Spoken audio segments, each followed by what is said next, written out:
Hey guys, and welcome back to another video with Brooklyn. How are you all doing this wonderful Monday evening? It's November 1st, 2021. Okay, so we're going to get started. I want to talk about another domestic violence case, and I've been touching a lot on domestic violence cases because, I was in domestic violence abuse relationships and didn't even really realize it because I wasn't being physically assaulted. But abuse comes in mental, verbal, financial. Abuse comes in different forms, not just physical abuse. This specific article that I'm going to read, it was a physical case, but I'm sure violent mental abuse and violent emotional abuse was also a part of it because it all works hand in hand when you're physically assaulting somebody. When you're physically assaulting somebody, verbal abuse goes along with it and mental abuse goes along with it, right? But a lot of times when you are mentally abusing somebody and verbally abusing them, you're not physical. So with physical, there's mental and verbal abuse. Those three go hand in hand when there's physical assault. But when there's no physical assault, mental and emotional is hand in hand. There's partners, right? So in this specific case, it says here that a boyfriend told his girlfriend, according to the police report, the incident happened 2 weeks ago in Florida, where the suspect, identified as 29-year-old H. DeVillis, killed his ex-girlfriend while she was sleeping at her home. The woman was identified as 23-year-old E. Anthony. As multiple local sources reported, the couple have been together for a few years and their relationship had been nothing but toxic, okay? At the time when the incident happened, DeVillis was under house arrest and he was not allowed to leave his home.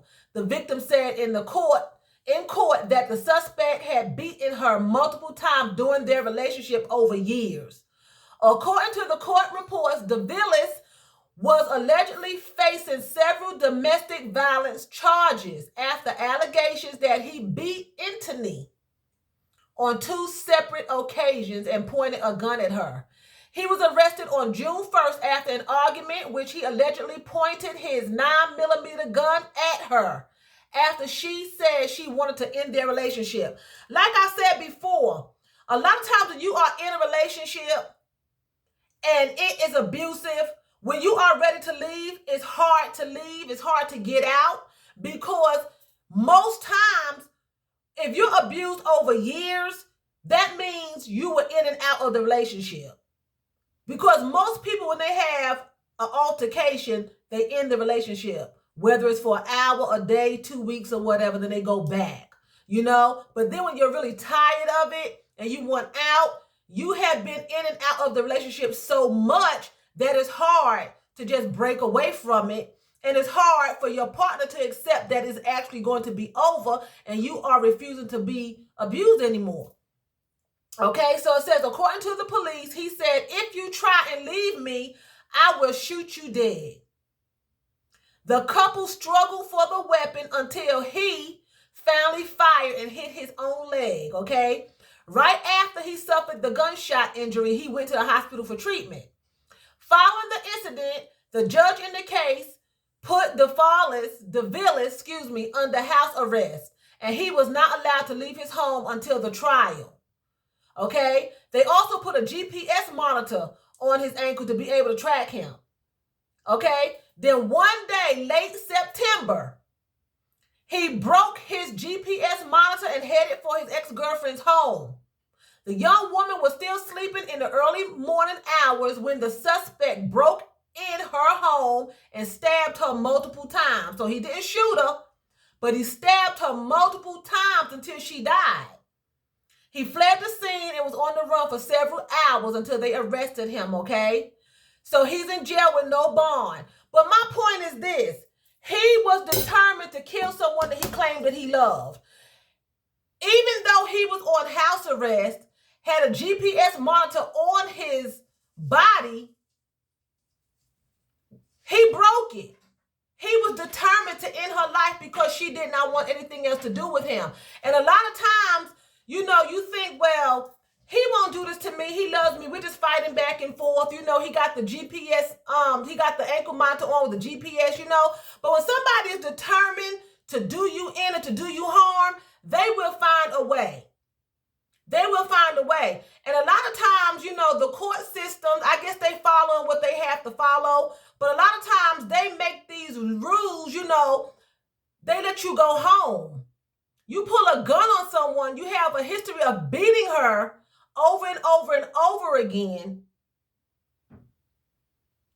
You let him go home and then he winds up killing her.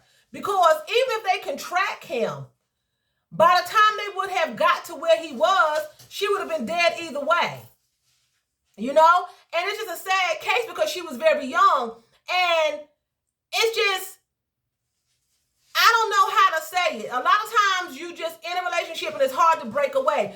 I was talking to a young girl this evening at work. And she was telling me that she was trying to get out of an abusive relationship. She's met someone else. He's just a wonderful guy. He opens the car doors for her. He's just really, really sweet. He's been in an abusive relationship himself. So he's, excuse me, y'all. He's not wanting to be in any drama, right? Her current situation that she's dealing with is abusive. She's trying to break away from him to go to a better situation, but she's having a hard time breaking away. Why, I ask? Because she's used to being mistreated was her answer. She's not used to being treated like a woman, like a lady should be treated. Someone's taking her out to dinner, spending time with her, not verbally abusing her, not physically assaulting her. Out of her own mouth, she said that she wasn't used to it. It just seems strange to her that someone wants to treat her with dignity. Because when you are being abused, it becomes the norm. You think it's okay. You think it's normal for someone to mistreat you. And when you get someone that treats you nice and wants to buy you gifts and treats you wonderfully, you know, that seems to be foreign. It's alien, like, you know, and what's going on and out of her own mouth. She said that she's not used to being treated that way, and it's hard to let go of the abusive partner. Although she has met, you know, someone who's nice, and she's been knowing him for years, and he's always been a nice guy, but she can't get out of the abusive relationship. Hold on, guys, excuse me. She can't get out of the relationship because she's used to being mistreated, and she doesn't feel like she deserves to have someone who wants to treat her with respect. And that was the conversation that we had, and I told her, you know, you're going to have to just make the decision. You're going to have to make the choice that, you know, I am worthy. Excuse me. Again, it's my cat making noise, and I'm trying to do this video, and she's over here scratching this little box, and it's just like really, really causing me to lose my focus. I'm getting distracted. But, you know, and it's sad. She's young. She's in her 20s. She's a beautiful girl, very friendly, outgoing, you know, and she's being mistreated. And she said the guy will not let her go, and she's having a hard time resisting him. You know, and it's sad because a lot of times you become used to it. You know, I was in a relationship, and I'm not even going to call it a relationship. I don't know what it was, but I was talking to somebody for 5 years.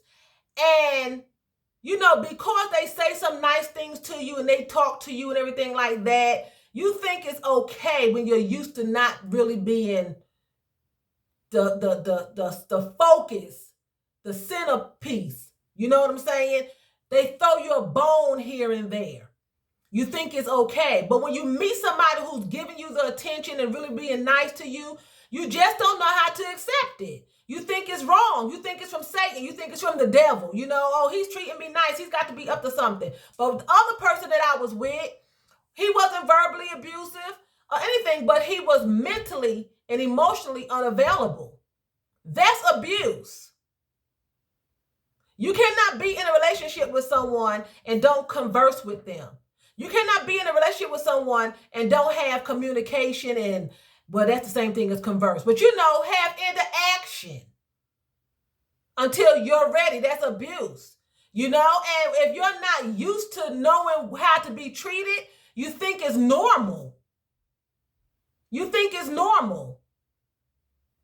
You think it's okay to get mad with your spouse and you and him walking through the house, or you and her not speaking for days on end. That's abuse. That should not ever happen. Or you're cussing each other, you're fighting, and she's saying that she's just not used to being treated like she should be treated. So I don't know what to do. I don't know if I should date this guy or not because I'm over here with him. And then she says, we're not even really boyfriend and girlfriend. It's just somebody I'm dealing with, but I can't break away from him. And the relationship is so toxic, but I can't break away from him. And I'm telling her, you're going to have to make a decision. Because before you know it, years will be gone that you can't get back. And the good person has left. You have to do what's best for you. This woman went to bed believing that she was safe because he had an ankle monitor on, an ankle bracelet on. But he didn't, she wasn't safe.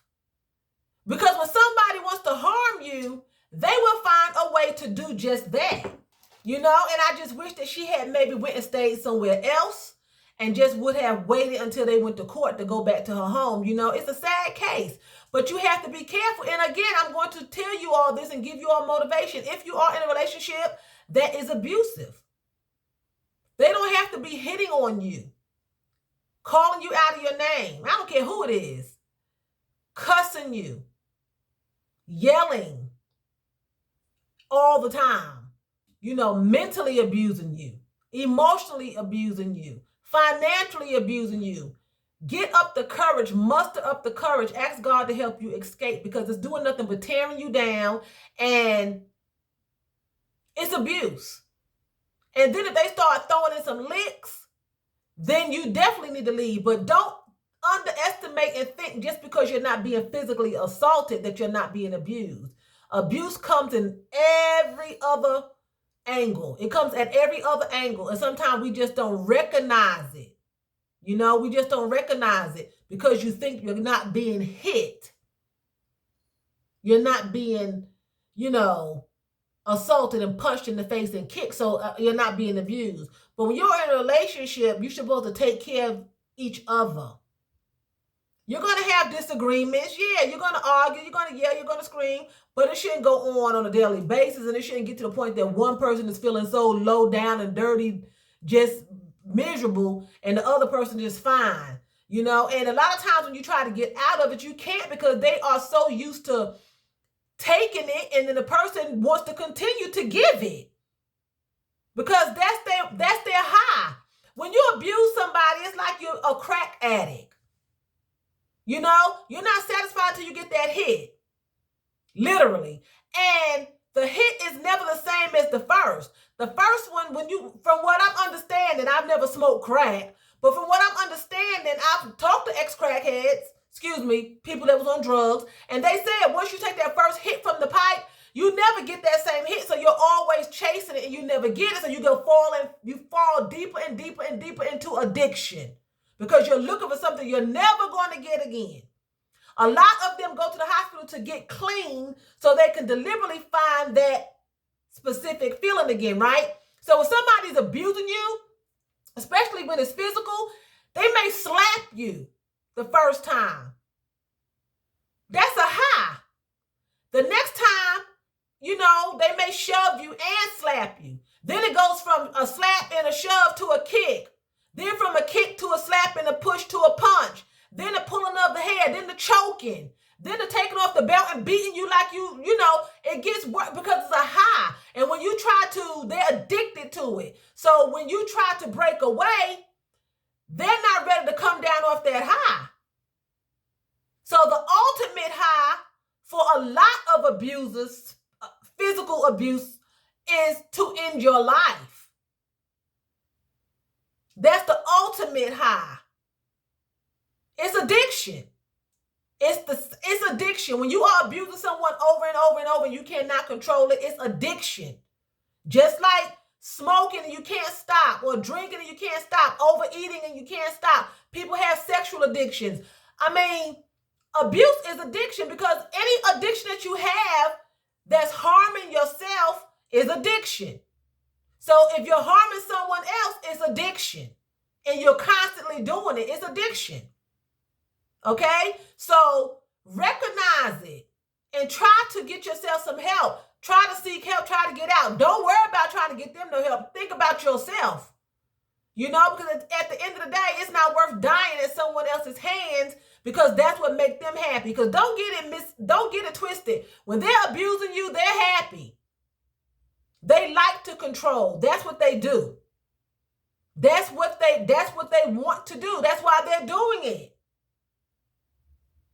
It's an addiction. Whether they want to say it's a sickness, it's still an addiction. At the end of the day, they will send you to Alcoholics Anonymous. They'll send you to drug counseling. They will send you to counseling for abuse. It's addiction. They can't stop. And the ultimate, most addictions end in death. You drink too much alcohol, you die from cirrhosis of the liver, right? You smoke too much crack or meth or whatever you're doing, eventually you die. If you overeat and eating all the wrong foods, eventually you die. Diabetes, high blood pressure, right? Addiction, you busted somebody upside the head, eventually they die. And then sometimes they kill themselves.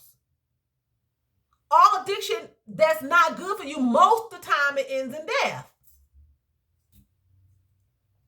Okay, so I'm going to end the video here. I hope you all enjoyed the video. And with that being said, I'm going to say vielen Dank. That's thank you very much in German. So vielen Dank for watching me. And choose, that's what? That's bye in German.